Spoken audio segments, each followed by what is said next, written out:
welcome to my kitchen. Today I would like to teach, or rather show you, how to know the different types of pots and pans, how to know the kind to use for which meal and which to use for the other, and how to know the different types of cooking spoons you can use for each pot. I also like to show you how to take care of these pots, how to take care of these pans, that they will last you a whole longer time. There are different types of pots, there are different types of pans. Different pots help you achieve different kinds of meals, recipes, and give you the best in your meals. So knowing the right kind of pot and knowing the right kind of pan can actually help you improve your cooking and give you the best out of your cooking. So please join me. This pot right here is an iron pot. It's like my favorite pot. Yes, favorite. Well, let's say second favorite rather. This pot helps me achieve jollof rice or anything, or stews, something that you need a little bit of a burnt flavor in it. This pot will help achieve it. What kind of spoons can I use to work with this pot? Any of my spoons can work. The plastic, the metal, or the wood. Although I recommend that you use the metallic, and this wooden spoon, it helps really well and it works really fast. How do you care for it?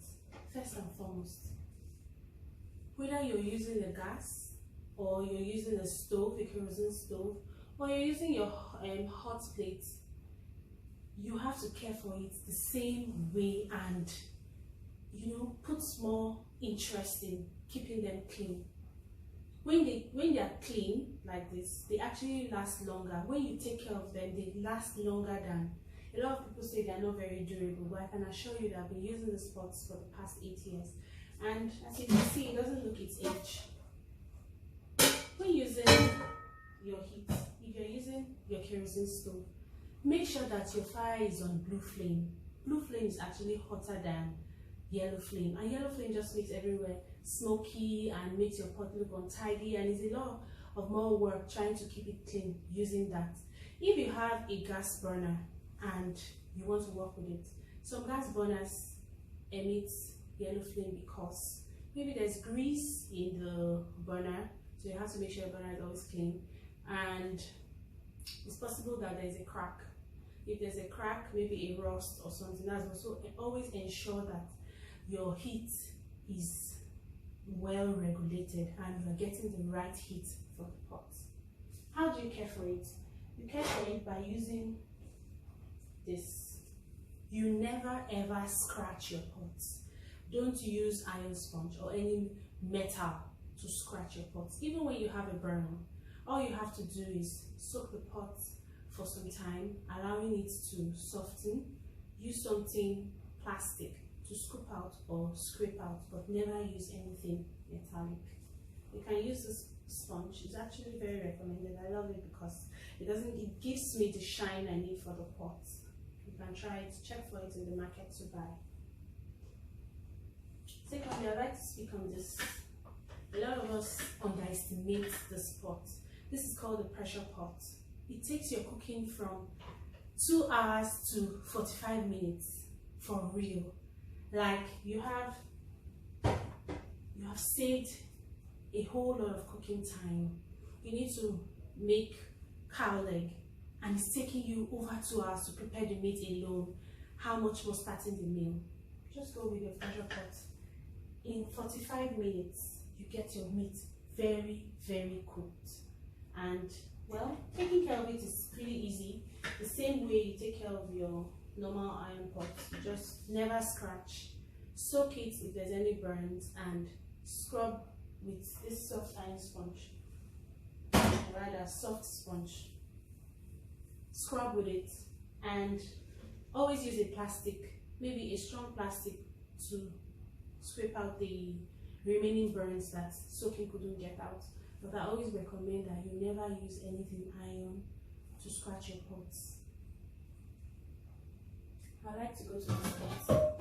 This pot is like my absolute favorite. Like, Thinking about cooking with this pot just gives me joy. When I see this pot, I love to cook. Why do I like this pot? I like this pot because it's a combination of non-stick and iron pot, so I can achieve my jollof rice with it without even sticking to the bottom of the pot, without the headache of thinking of how to wash the pot and all that. No, so it gives me the burnt flavor I need, and it doesn't stick to my pot. My food doesn't stick to my pot. Caring for it, you care for it very delicately. One, the cover is glass, so you have to be absolutely careful.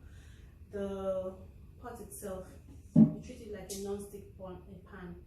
You never ever scratch. The rule stands: we never ever scratch our pots with iron sponge or iron spoons or any other metal. The spoons that can be used for it,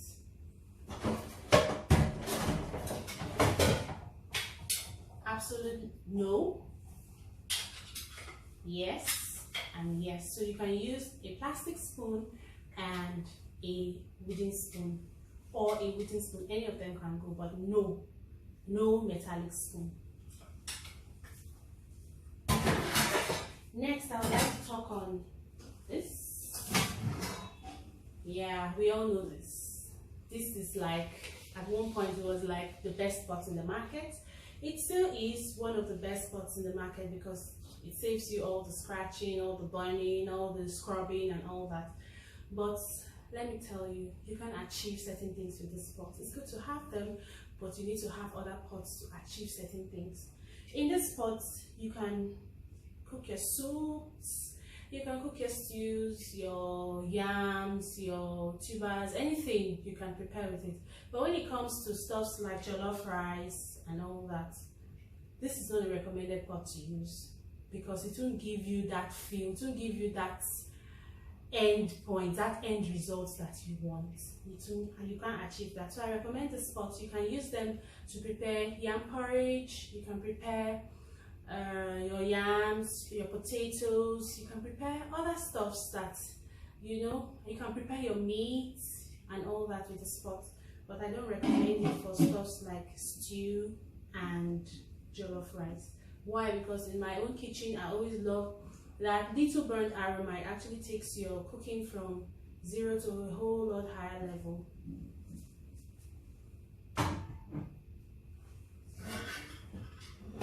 And this is an aluminium pot.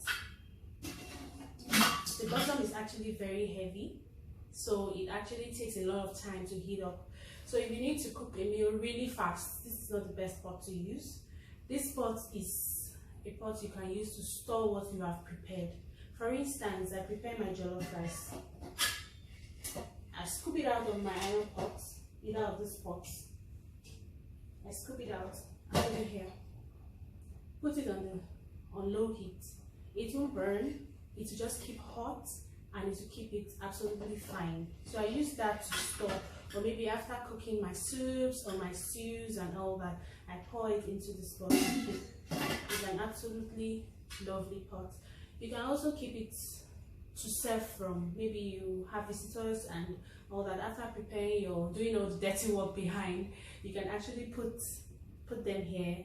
They can be on the fire, they can be on the dining, they can be outdoor. So it's a very good go-to pot, and I absolutely love it. So now let's talk about pans. This is my shallow frying pan. This pan gives me a whole lot of joy because one, it heats up really fast. It has a very heavy bottom. It heats very fast and it just fries well and it doesn't stick. So in this pot, I can actually use my metal spoon, and I can use my rubber spoon, I can use my wooden spoon. Any of them can actually fit. That's why I absolutely love this frying pan. It takes my frying, gives my frying joy. Like, you don't have to worry that whatever you're frying is going to stick to the bottom of the pot. Imagine you're frying meat. Your meat doesn't stick at the bottom of the pot. So I absolutely love this pot. How do you care for it? You care for it the same way you care for your other pots. The same rule applies. Never scratch. You never scratch your pots and your pans with a spoon, with a metal spoon or a metal sponge. You must always make sure that, peradventure there's any burn, make sure you soak it well. Scoop out the dirt with a rubber or plastic spoon or a rubber or plastic object. Make sure that it doesn't scratch, and then wash gently. I always recommend this sponge. This sponge is a go-to. This sponge helps soft. You can use it for your plates, you can use it for anything. This sponge too also helps. It doesn't scratch, it just gives it the shine you need. And then last but not the least, I like to talk about this pan.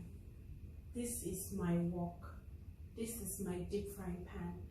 This is my pot. This is my, in fact, it just helps. It slides into everything you need to do. You want to prepare Chinese fried rice, she's your go-to girl. You want to prepare akara, you can use this. You want to deep fry anything, you can use this. Absolutely handy. Very, very handy. Non-stick, so we don't use anything metal in it. So I work with this with my wooden spoons and my plastic spoons. I never wash it with anything metallic. You must always keep it. And of all the pots, they've all stayed years. And they don't look their age. Why? Because they are being properly maintained. And maintaining them, you just need a few rules you can stick to. They just help you. If you have anybody working with you or staying with you, just ensure you educate them on how to take care of them properly, and you have your pots and pans lasting much longer than you expected them to last. Another grand rule is that avoid your pots and pans falling on the ground as much as possible. As much as possible, you try. No dents, no scratch, and always use a soft sponge to wash them. Thank you very, very much for coming to watch my kitchen today. Thank you for joining me here. I'd like to get your comments in the comment section, and if there's anything you'd like me to talk about or talk more about or expatiate, you can just tell me in the comment section. I'll appreciate your likes and I'll appreciate you sharing my video. Thank you once again. Bye.